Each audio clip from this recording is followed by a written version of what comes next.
Welcome to CP study hub. आज हम 8 जुलाई 2025 के महत्वपूर्ण करंट अफेयर को डिस्कस करेंगे।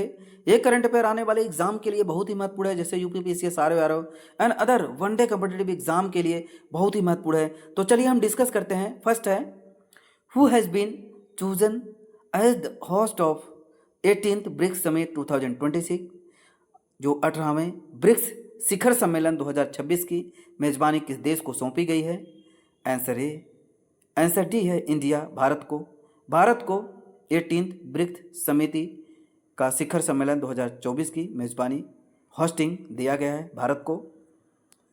तो ब्रिक्स में देश हैं जैसे Brazil, Russia, India, China, South Africa. Is an international group founded in 2009। Every year BRICS summit is held in one of the member country. India will host the 18th BRICS summit in 2026. This decision was made during the BRICS meeting in 2024. BRICS की जो स्थापना होती है 2009 में हो जाती है, BRICS के रूप में हुई थी और दक्षिण अफ्रीका 2010 में इसमें शामिल हुआ था।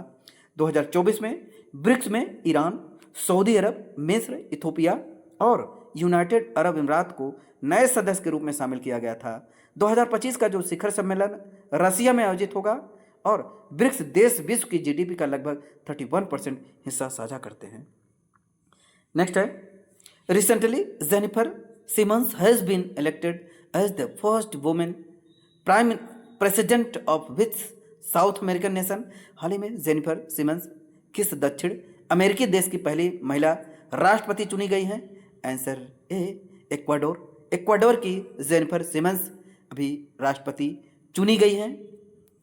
तो Jennifer Simmons has become the first woman president of the Ecuador. ये साउथ अमेरिकन कंट्री है, जो कि हर election is seen as the historical moment for the nation, politics and gender equality.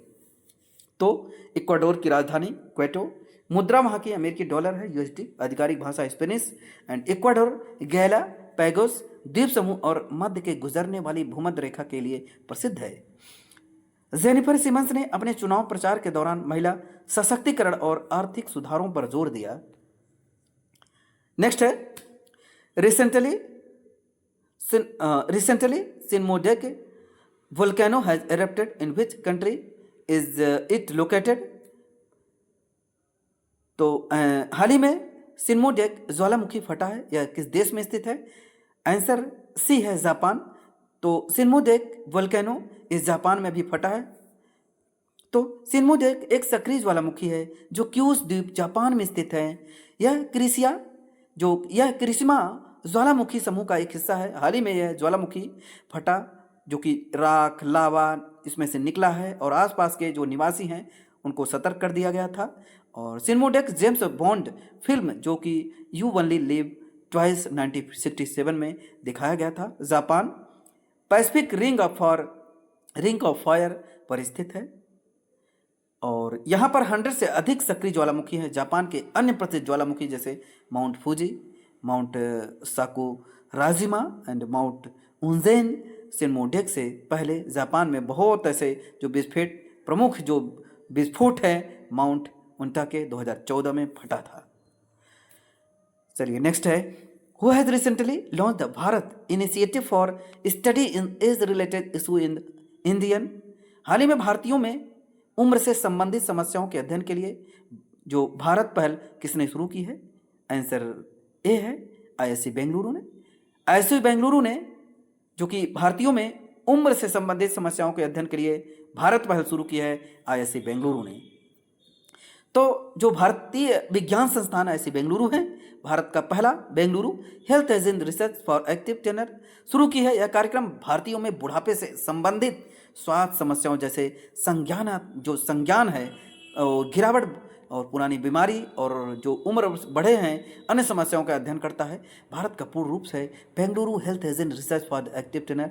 अनुमान है कि 2050 तक भारत की 20% आबादी जो वृद्ध एज इन पॉपुलेशन होगी और यह पहल स्वस्थ बुढ़ापे के लिए रणनीतियां विकसित करने पर केंद्रित होगी।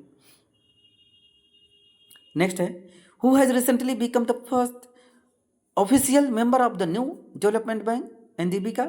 हाल ही में निम्नलिखित में कौन नया विकास बैंक न्यू एनडीबी का आधिकारिक सदस्य बना है? और ये बना है डी कोलंबिया उज्बेकिस्तान। तो न्यू डेवलपमेंट बैंक का जो अभी सदस्य बना है कोलंबिया उज्बेकिस्तान बना है, नया है मेंबर। तो हाल ही में कोलंबिया और उज्बेकिस्तान ने नया विकास बैंक जो न्यू डेवलपमेंट बैंक के आधिकारिक सदस्य के रूप में शामिल होकर इसकी जो सदस्यता है प्राप्त कर लिया है। एनडीबी जिसे ब्रिक्स बैंक भी कहा जाता है, तो की स्थापना इसकी हो जाती है 2015 में और ब्रिक्स देशों में जैसे ब्राजील, रूस, भारत, चीन और दक्षिण अफ्रीका द्वारा की गई थी। इसका उद्देश्य है उभरती अर्थव्यवस्था में बुनियादी ढांचा और सतत विकास परियोजनाओं के लिए वित्त पोषण करना है। और एनडीबी का जो मुख्यालय संघाई चीन में है और एनडीबी के अध्यक्ष है डिल्मा रोसेफ, ब्राजील की पूर्व राष्ट्रपति। और हाल ही के अन्य सदस्य हैं जैसे बांग्लादेश, यूनाइटेड अरब अमीरात, मिस्र, उरुग्वे। एनडीबी का उद्देश्य है कि ग्रीन और सतत विकास परियोजनाओं को बढ़ावा देना। नेक्स्ट है who has been appointed as the chief executive officer of the international cricket council recently. हाल ही में इंटरनेशनल क्रिकेट काउंसिल के मुख्य कार्यकारी अधिकारी के रूप में किसे नियुक्त किया गया है? आंसर सी है संजोग गुप्ता। तो संजोग गुप्ता को चीफ एग्जीक्यूटिव ऑफिसर जो इंटरनेशनल क्रिकेट काउंसिल आईसीसी के चीफ एग्जीक्यूटिव ऑफिसर के रूप में संजोग गुप्ता को चुना गया है।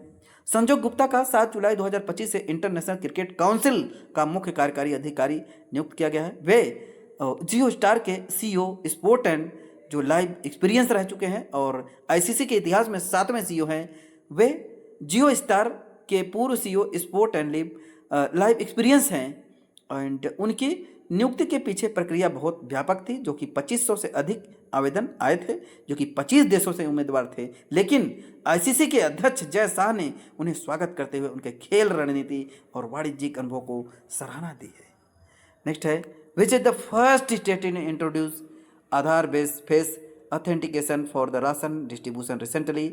हाल ही में राशन वितरण के लिए आधार जो आधारित फेस ऑथेंटिकेशन लागू करने वाला पहला राज्य कौन बना है? जो कि अभी इस समय ऐसे राज्य हैं जो कि राशन वितरण करते हैं, तो वहाँ पर जो डिस्ट्रीब्यूशन होगा ऑथेंटिकेशन के लिए, तो जो आधार बेस्ड जो फेस ऑथेंटिकेशन है उसके थ्रू जो कि राशन का डिस्ट्रीब्यूशन किया जाएगा वह है हिमाचल प्रदेश है, हिमाचल प्रदेश में। नेक्स्ट है तो हिमाचल प्रदेश भारत का पहला राज्य बन गया है जिसने आधार आधारित फेस ऑथेंटिकेशन तकनीकों को सार्वजनिक वितरण प्रणाली के तहत खाद्यान्न वितरण में, मतलब जो गेहूं, चावल ये सब वितरण किया जाता है उसके लिए किया जाएगा। इस पहल का उद्देश्य है पारदर्शी लाना सब कुछ। तो राशन में धोखाधड़ियाँ भी होती हैं, जो कि गेहूं चुरा लेते हैं, सारी चीज़ें बहुत चीज़ होती हैं। तो लाभार्थी अब अपने आधार के डेटा के माध्यम से फेस जो है रिकॉग्निशन से पहचान करवा सकेगा और इस प्रणाली में भारतीय विशिष्ट पहचान पत्र के सहयोग से शुरू किया गया है। हिमाचल प्रदेश पीडीएस प्रणाली में जो कि ये प्रणाली है, सिस्टम्स है, 100% आधार लिंकिंग करने वाला राज्य है और यह पहल एआई आधारित तकनीकी का उपयोग करती है जो उन दूरस्थ क्षेत्रों में मददगार है जहां फिंग है। नेक्स्ट है who is the first Indian female cricketer to score country in the all 3 format test, ODI, टी20 ऑफ इंटरनेशनल क्रिकेट रिसेंटली।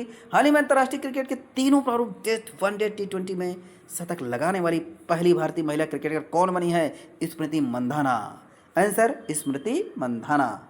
तो स्मृति मंधाना जून 2025 में एजबस्टन इंग्लैंड में ट्रेंट ब्रिज में खेले गए पहले टी20 मैच में 112 रनों की तूफान ला दिया, खेलकर इतिहास रच दिया और अंतर्राष्ट्रीय क्रिकेट के तीनों प्रारूपों में शतक लगाने वाली पहली भारतीय महिला बनी है। तो स्मृति मंधाना बनी है। मंधाना ने पहले 2 टेस्ट शतकों में 11 वनडे शतकों का रिकॉर्ड बना चुकी है। उनका पहला टेस्ट शतक सितंबर 2021 में ऑस्ट्रेलिया के खिलाफ खेला गया था। उन्होंने 2016 में कई वनडे शतक लगाए। उनका यह टी20 शतक उनके 3 भारतीय महिलाओं में से एक बनता है जिन्होंने इस प्रारूप में शतक लगाया है। नेक्स्ट है recently president Droupadi Murmu inaugurated which edition of the Durand cup. हाल ही में राष्ट्रपति द्रौपदी मुर्मू ने किस संस्करण के डूरन कप का उद्घाटन किया है? 134 नंबर का डूरन कप का उद्घाटन किया है। तो द्रौपदी मुर्मू ने राष्ट्रपति 4 जुलाई 2025 को राष्ट्रपति भवन के सांस्कृतिक केंद्र में डूरन कप के 134वें संस्करण का उद्घाटन किया। ट्रॉफी अनावरण, झंडी दिखाना और डूरन कप को एशिया का सबसे पुराना फुटबॉल प्रतियोगिता और विश्व का तीसरा सबसे पुराना क्लब आधारित टूर्नामेंट माना जाता है। 134वें डूरन कप में 24 टीमों ने भाग लिया था, जो 5 राज्य पश्चिम बंगाल, झारखंड, असम, मणिपुर और मेघालय के 6 स्थानों पर हुए। यह टूर्नामेंट 23 जुलाई से 23 अगस्त 2025 तक आयोजित 23 जुलाई से 23 अगस्त 2025 तक आयोजित होगा, जिसे विजेताओं को 3 ट्रॉफियां प्रदान की जाती हैं, Durand cup, rolling trophy, Shimla trophy और राष्ट्रपति कप। नेक्स्ट है,